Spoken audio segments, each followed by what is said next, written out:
Shaboom ting. So I'm here to do the live Q&A. Get some sick questions coming to me. Some weird ones. So I'm going to start with, I'll say the names as well, yeah? Margarita Lucas says, what's your favourite song from this new album? I'd say all of them. They're all good. No, I'd say Too Late for Lullabies is a personal song. You should check it out. It's got like a timeless feel to it. So, hey Joe. Joe's just said hello. Do you think you'll do a USA tour following the release of your album? From Mandy Lundberg. I reckon so. I mean, touring's a massive part of what I like to do. So, yeah, definitely. I'd say definitely. Screw it. I'll be in America. If you could give one piece of advice looking back to encourage or teach your early 20s self, what would you say? From Samantha Chan. I'd just say enjoy it a bit more. I was really nervous when I was 21 and I didn't really know what I was doing really. But now I'm 31, I'm a bit older, I can enjoy it a bit more. So I'd probably just say chill out a bit, relax, enjoy it. Don't be so nervous. Yeah. So the next one is, are you doing any meet and greets at the shows next month? No way.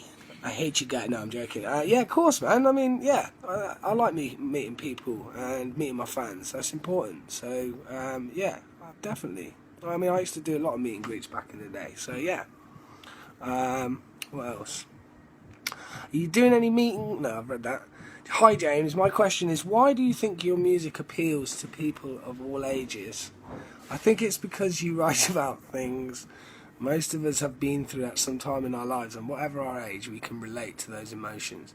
Now, what do you think? We are old fogies with kids not much younger than you, and we love your music. Fogies, yeah, it seems like you're alright.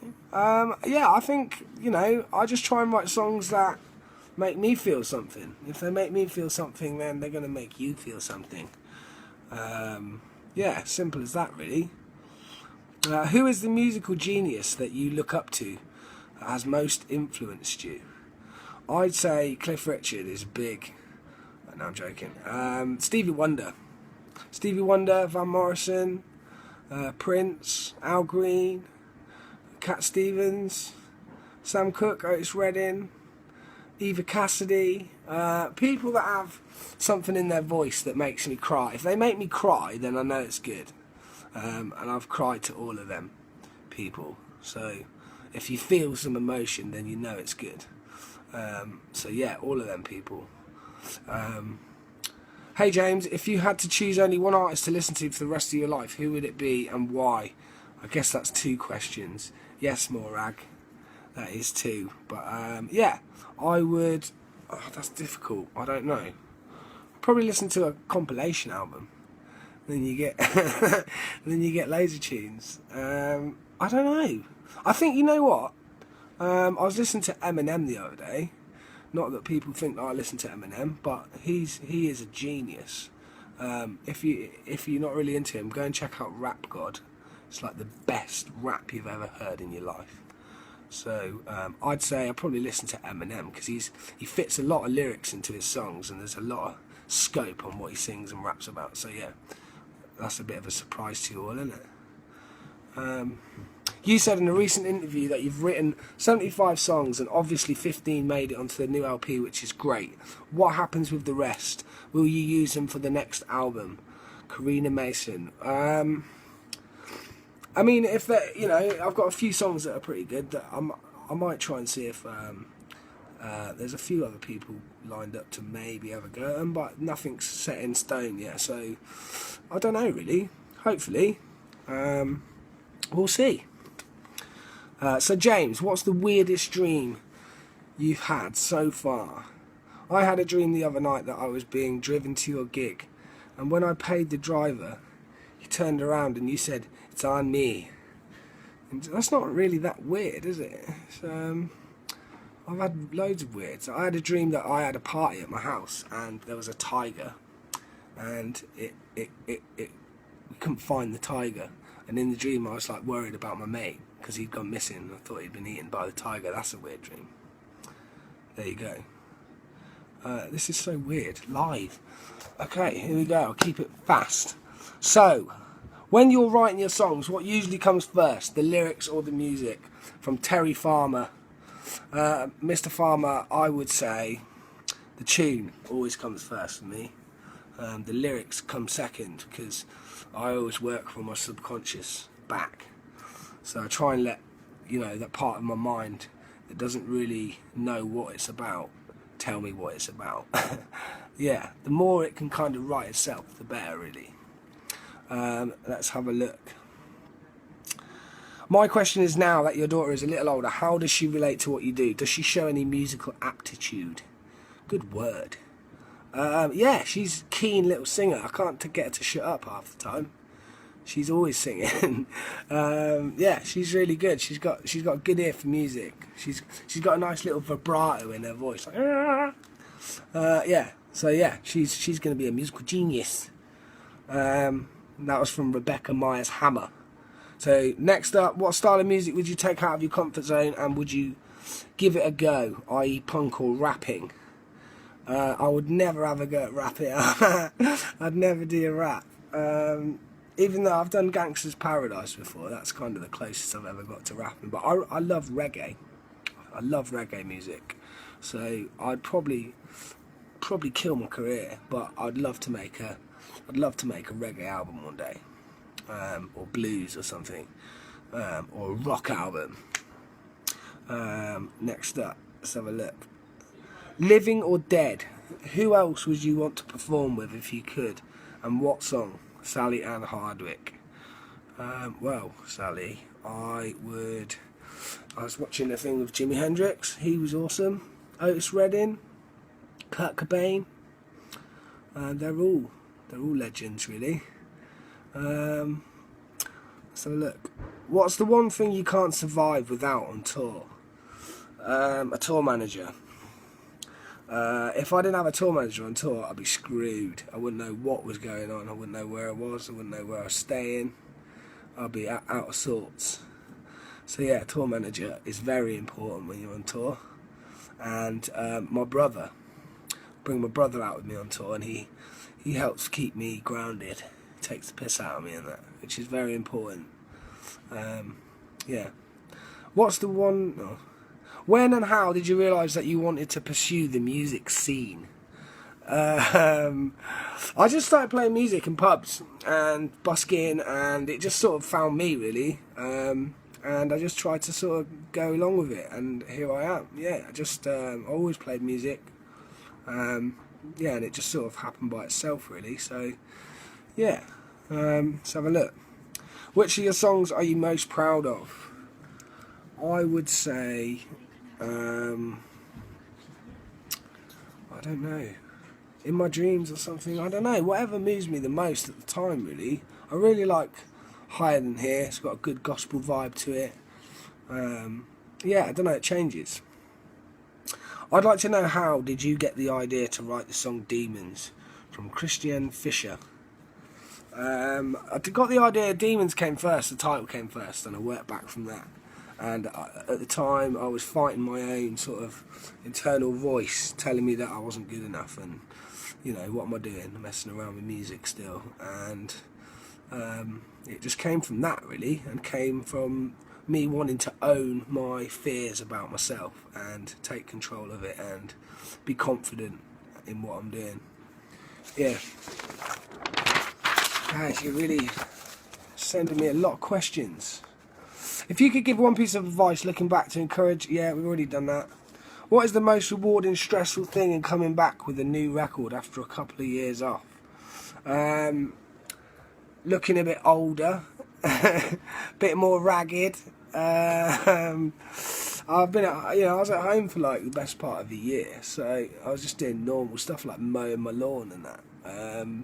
So it was quite weird coming back, but the music dictates how you come back, and I feel really good about the music, so I feel good about coming back. I'm excited to be back playing music, playing gigs, meeting people, travelling. living life, man. You know, yeah. Let's have a look. What is your favourite song from your first album, Undiscovered? Ing Plugart. I don't know how to say that properly. I don't know. Well, I still like playing You Give Me, actually. It's one of those that sort of over the years I've begun to sort of like it more than I did when I first wrote it. So, yeah, You Give Me always goes down pretty well. How do you feel you have matured as a writer and a performer? From Anne Skinner. I think you just get more confident in what you do. You get to know yourself better, and you just try and sort of hone in what you have in your skill set and try and make the best of what you've been given. I've been given a raspy voice, so I just try and use my voice to let people know it's me, and try and sing words that are simple and that people can easily understand. Yeah. Let's have a look. How come you never released Slave to the Music in the UK? I thought it was a great song. So did I. It's just one of them, you know. People kind of know me for sort of ballads, and I think they just wanted to keep hearing those songs. So a lot of the radio stations were reluctant to sort of play it for that reason, really. But every time I played it live, people love it. So it doesn't matter. If you make a tune and you love it and people get to hear it, then that's the goal. So as long as people get to hear it, that's the main thing. If you could change anything career-wise over the last decade, what would it be? Is there any one single moment you can remember where you thought, I would have done that differently? Or do you believe everything happens for a reason? Yeah, I do believe everything happens for a reason. Well, not everything, but most things. You know, my whole career has been built out of loads of great mistakes, you know, or things that I never thought would happen. And as long as you're just sort of honest with yourself and you sort of weigh everything up as it goes. We're back. Yay! I'm back. So, yeah, there you go. Sorry about that. So, yeah, where was I? Let's have a look. Kane Smith. What a name. Kane. That's a good name. Will you be playing a mixture of new and old songs from your 4 albums on tour? Seeing you in Bournemouth on the 23rd of November. I'm just going to play new songs. No, I'm joking. I'm going to play a bit of everything. Yeah, man. That's what the whole point of doing tour.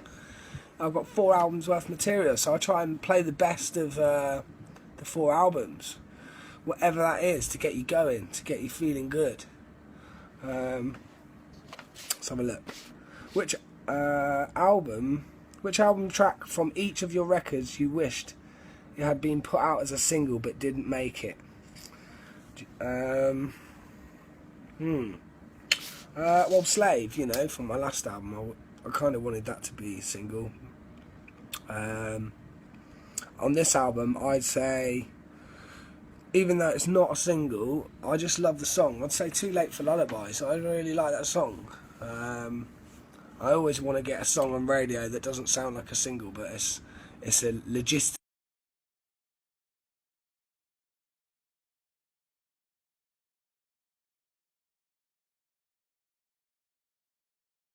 nightmare. It's never going to happen. So, yeah, wishful thinking. Keep dreaming. Did you write Demons with the concept of the deadly 7 sins, or did that come through during your writing process? From Terry Ann. Yeah, it came after. You know, but it kind of ties in with what the song is about. You know, battling your demons, battling temptation, battling, you know, all the 7 deadly sins are things that people have to battle every day. You know, greed and lust and envy and all that stuff. So it kind of ties in with the lyric and just made sense to put it in there, and it gives you something to look for in the video. When I go, oh my god. Yeah, so there you go. We're on Twitter now, yeah? Twitter cues. leave it there. Yeah, or if there's anything you want to ask. If there's anything, let's have a look. Please just sing. Do do do do do. I don't know what to sing. Hi James. Hello Liesel. Getting a bit close. Look. What are you saying? Why do you always come on to the song? Oh, it keeps going. How do you relax? I just sit on the sofa, watch some TV, put some music on, go for a little walk. Oh my god, these questions are coming in so fast. How cool are you? I'm pretty cool, actually. Oh my god, Amy Booker. Is anyone seeing anything? It's just froze for everyone. Yeah, no, it's okay. It's all good. It's all good. Sing for us, please. Oh my god. Emma Tinworth. Hi James. Hello Emma. How's it going? You alright? Tanya Knight. Hello. Hello everyone. You are the best. No, you're the best, Magdalena. Gemma Lee Sword. What a name. Let's have a look. I think that's it. I think we're going to wrap it up. You've been awesome, everyone. Thanks for tuning in. Thanks for being patient, because I was ill the other day. I hope this has been a good experience for you as it has been for me. And this is probably the longest I've stared at my face on the screen, so I think we're going to bring it to an end. But I'll do this again, definitely. And if you want to get weirder, you should get weirder. Ask me some weirder stuff. I don't mind asking, it's not just about the music. You can ask me whatever. Make it weird. Alright, anyway, I love you and I'll leave you. Thank you very much, ladies and gentlemen, boys and girls, peeps. Have a good day and I'll see you soon.